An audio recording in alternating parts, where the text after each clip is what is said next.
Assalamualaikum warahmatullahi wabarakatuh. Apa kabar hari ini anak-anak hebat? Alhamdulillah, semoga kalian semua dalam keadaan sehat ya.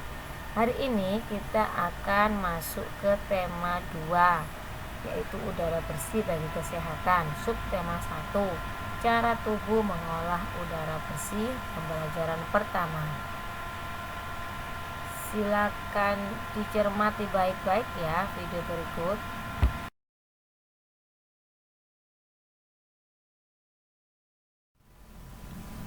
Sebelum kita mulai pembelajaran hari ini, Budiana akan menyampaikan tujuan dari pembelajaran kita.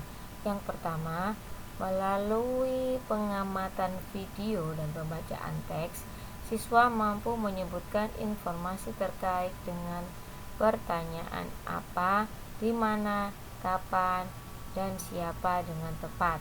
2. Melalui penulisan dalam bentuk peta pikiran atau mind map, siswa mampu mempresentasikan informasi dari teks bacaan terkait dengan pertanyaan apa, di mana, kapan, dan siapa dengan tepat. 3. Melalui pengamatan video pembelajaran tentang organ-organ pernafasan hewan, siswa mampu menemukan informasi tentang organ-organ pernafasan hewan dengan benar.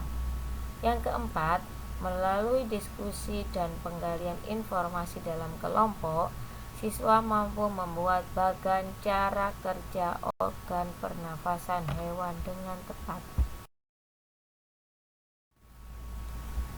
Baik, pada pembelajaran sebelumnya kita sudah belajar tentang cara menemukan ide pokok pada setiap paragraf.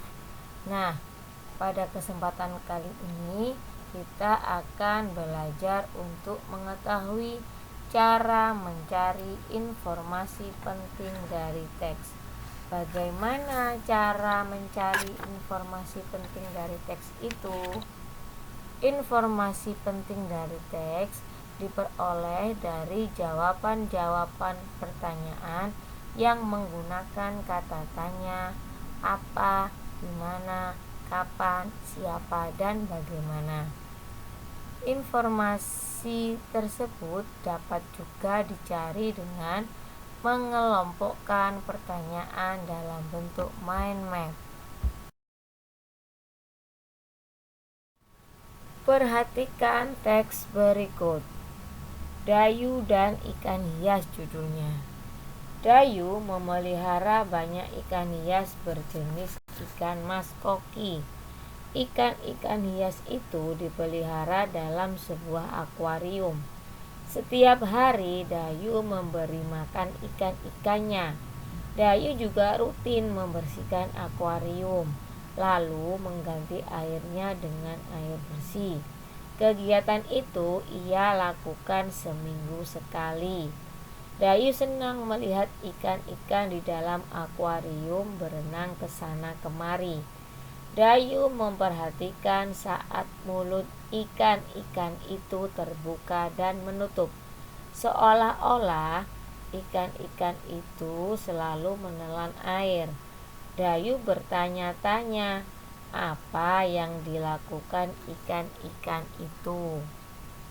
Nah, untuk mengetahui informasi penting yang terdapat pada sebuah teks, kita dapat membuat pertanyaan dengan kata tanya apa, di mana, kapan, siapa, ataupun bagaimana. Nah, kata-kata tanya tersebut dapat juga dikelompokkan dalam suatu peta pikiran atau mind mapping, seperti contoh di samping. Kalian perhatikan, Dayu dan ikan hias, ini adalah judulnya. Kita letak di tengah, dibuat bercabang-cabang. Dengan masing-masing cabang ada kalimat, ada kata tanyanya, ada kata tanya. Dari kata tanya itu kita dapat mengetahui informasi yang ingin didapat atau yang akan kita dapat dari teks yang telah kita baca. Silakan diamati gambar berikut. Dayu senang melihat ikan-ikan di dalam akuarium yang berenang ke sana kemari. Dayu memperhatikan saat mulut ikan-ikan itu terbuka dan menutup, seolah-olah ikan-ikan itu selalu menelan air. Dayu bertanya-tanya, apa yang dilakukan ikan-ikan itu? Untuk organ pernafasan hewan yang pertama yang akan kita bahas adalah pada cacing tanah. Cacing tidak mempunyai alat pernafasan khusus. Cacing bernafas melalui permukaan kulit. Kulit cacing selalu basah dan berlendir untuk memudahkan penyerapan oksigen dari udara. Di bawah permukaan kulit cacing yang tipis terdapat pembuluh udara. Saat udara masuk melalui kulit, oksigen diikat oleh darah. Pada darah cacing terkandung hemoglobin, sehingga mampu mengikat oksigen. Oksigen yang diikat oleh hemoglobin lalu diedarkan ke seluruh tubuh. Zat sisa pembakaran berupa karbon dioksida dan uap air dikeluarkan dari tubuh juga melalui permukaan kulit. Alat pernafasan pada serangga berupa trakea. Trakea yaitu sistem tabung yang memiliki banyak percabangan di dalam tubuh.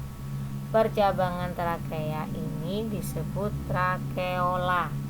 Trakea mengedarkan oksigen langsung ke semua sel tubuh dan organ, serta menyerap karbon dioksida dari semua sel tubuh untuk dibuang. Udara memasuki trakea melalui pori-pori kecil di permukaan tubuh serangga yang disebut dengan spirakel. Selanjutnya, udara beredar melalui pembuluh udara kecil. Sel-sel tubuh mengambil oksigen langsung dari pembuluh udara kecil itu. Karbon dioksida dari sel akan mengalir ke trakeola, lalu dibuang melalui lubang spirakel.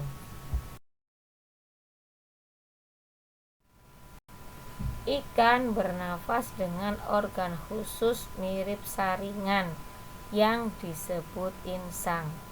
Insang berbentuk lembaran tipis berwarna merah muda dan selalu lembab. Insang terdapat tepat di belakang rongga mulut pada kedua sisi kepala ikan. Biasanya insang dilindungi oleh selaput atau rangka yang disebut tutup insang atau operkulum.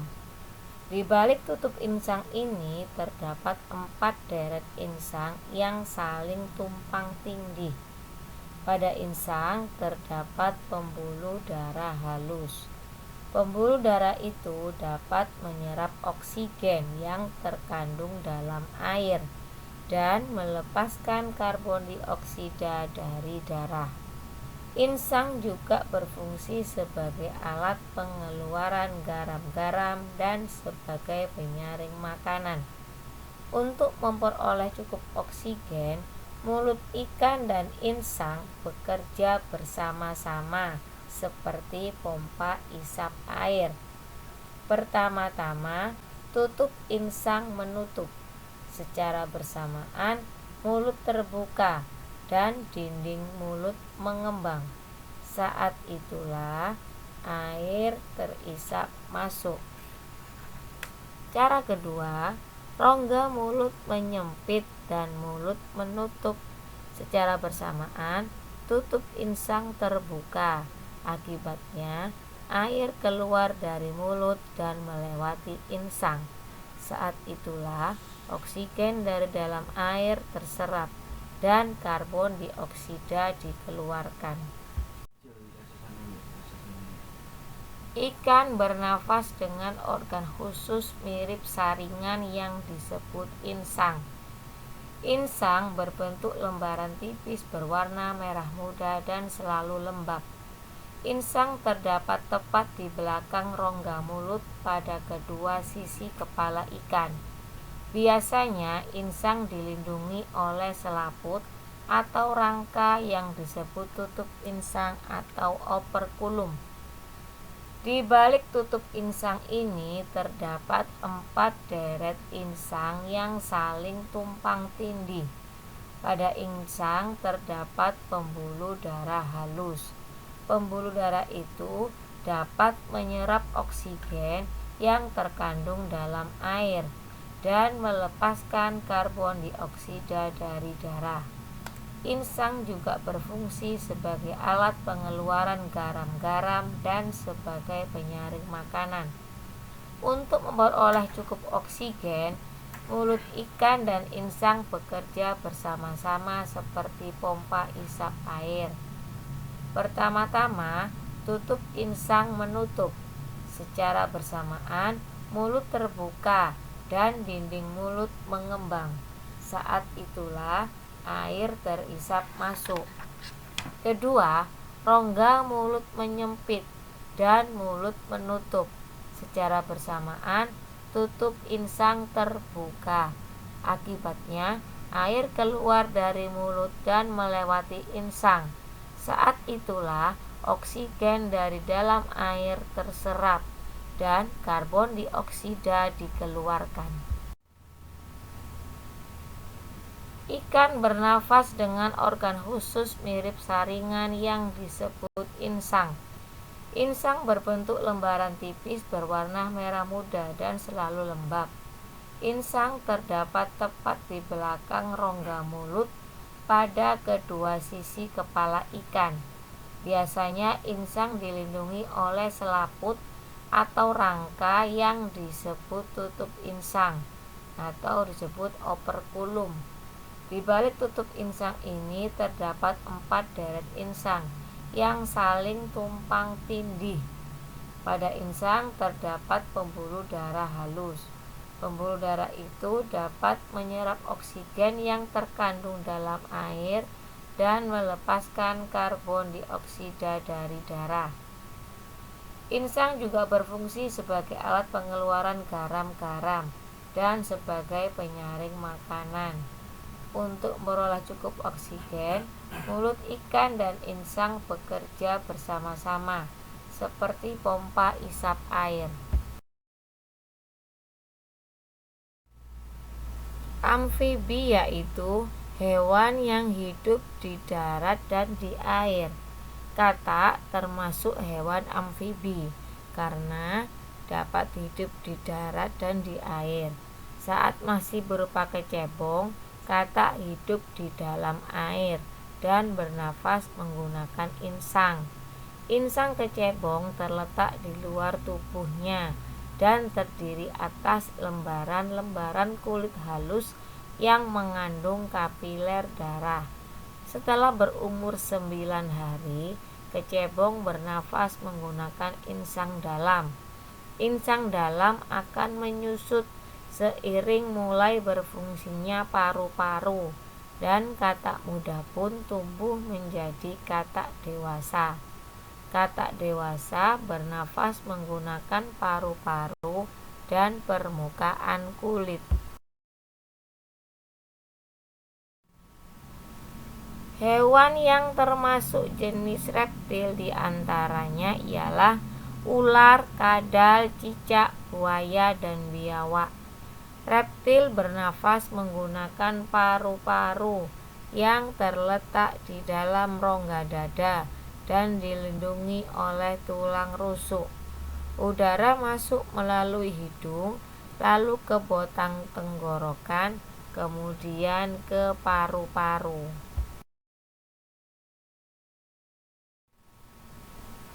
Burung bernafas dengan sepasang paru-paru. Paru-paru burung terletak di dalam rongga dada. Udara yang mengandung oksigen masuk melalui lubang hidung pada pangkal paru sebelah atas. Selanjutnya, udara masuk ke pembuluh udara yang disebut trakea. Dari trakea, udara sebagian masuk ke paru-paru dan sebagian lagi masuk ke kantong udara. Burung menghirup udara sebanyak-banyaknya saat tidak terbang. Sebaliknya, saat terbang, burung tidak menghirup udara. Udara diembuskan dari kantong udara ke paru-paru. Kantong udara burung berfungsi sebagai tempat menyimpan udara.